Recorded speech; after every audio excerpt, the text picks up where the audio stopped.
Senador Risa Hontiveros, Stay Hontiveros. Peke daw ang mga witnesses mo laban kay Pastor Kibuloy. Saan ba galing yan? Saan ba napulot yan? Ay, nagsalita po ang mga miyembro ng The Kingdom of Jesus Christ at kilala po nila yung mga nag-alias-alias po dyan sa Senado, nag-alias-alias, alias ganito, alias ganon. Ay, kinilala po at kilala po nila kung ano po ang mga kalokohang ginawa.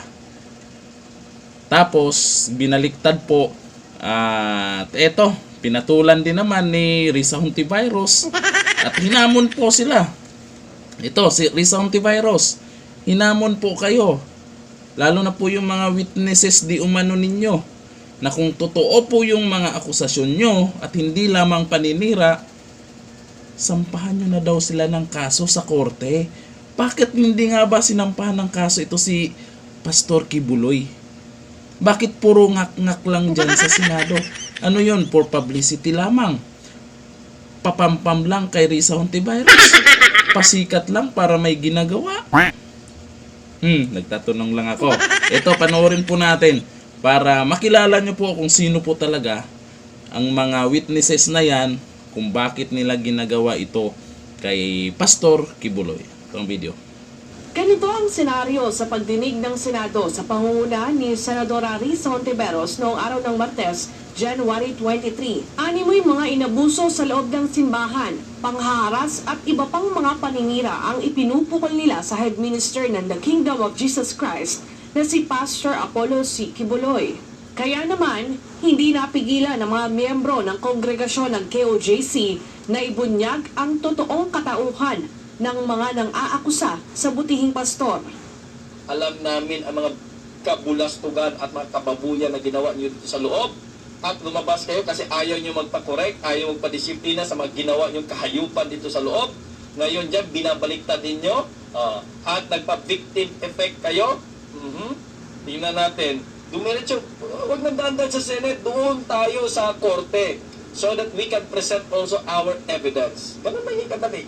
Trial by publicity lang naman dyan sa hearing-hearing na yan.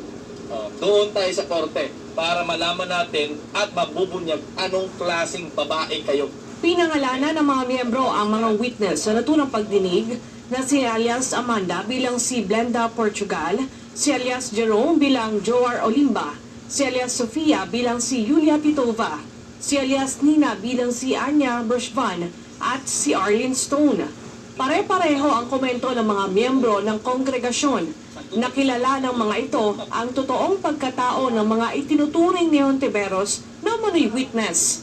Anila, alam nila ang mga kalokohan at totoong record ng mga tinatawag rin nila bilang peking witness. Alam mo, yung mga pastoral kasi, ito na ha, trained dito yan sa kingdom to become future leaders. Hindi naintindihan ng mga baguhan pa lang, tapos nung lumabas, kasi nagkasala dito, kinureksyonan, lumabas.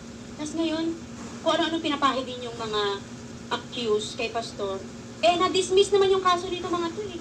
Itong si Amanda, kilala ka namin. Ito lang ang question sa kanya. If you are really raped on September 1 daw kasi siya ni-rape 2014, why didn't she tell her sister right at that day?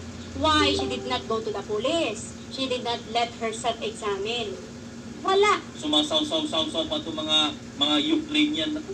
Balik nga kayo dun sa lugar nyo. Tingnan natin ano yung mga buhay ninyo. Kung hindi kayo tinulungan ng Kingdom Ministry, naku, ang baba ninyo. Minahal namin kayo dito. Kasi love one another dito. Support one another. And then, dahil lang kinureksyonan kayo or dahil lang hindi nyo na nakukuha yung mga gusto yung benepisyo, bye-bye. Ganun kayo kawalang utang na loob. Ano ka ngayon, Senadora? Senator?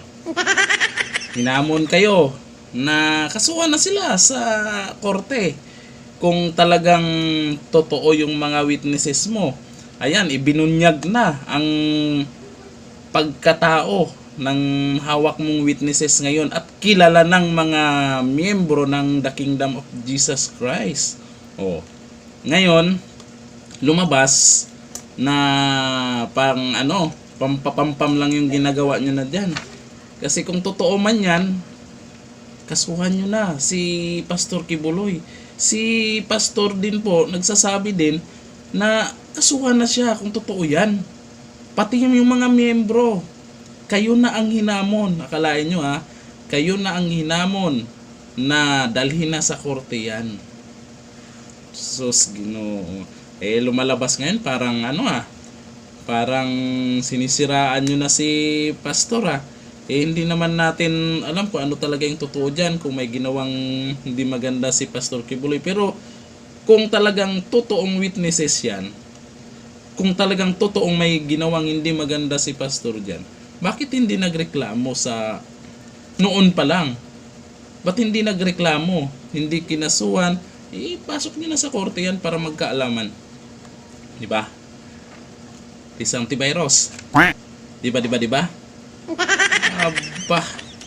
Kayo, anong masasabi niyo po dito sa mga witnesses di umano ni Risa Hontiveros laban kay Pastor Apollo Kibuloy? Comment down below. Hanggang dito na lang. Thank you. Bye-bye.